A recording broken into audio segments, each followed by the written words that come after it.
তুমি কি মজা পাচ্ছ আমার পিঠে বসে? আমার আজকে অনেক ভালো লাগতেছে। মাছ, তুমি কথা বলতেছো না কেন?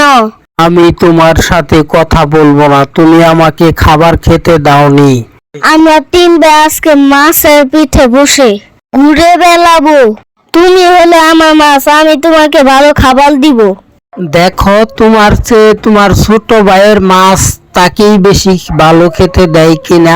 মাছ, তুমি মন খারাপ করে লইছো কেন? তুমি হলে সব থেকে ছোট মানুষ, তুমি কি আমাকে ভালো খাবার দিতে পারবে? আমি তোমাকে সবচেয়ে ভালো খাবার দিব। দেখা যাক আমরা তিন মাসের ভিতরে কে ভালো খাবার বেশি পায়। বন্ধুরা, চ্যানেলটিকে সাবস্ক্রাইব করো, ভিডিওটিকে লাইক করো ভালো ভালো ভিডিও পেতে। কি হয়েছে, তুমি অমন করতেছো কেন? আমার অনেক ক্ষুধা লেগেছে, আমি আর যেতে পারবো না। গুড বাই বন্ধুরা।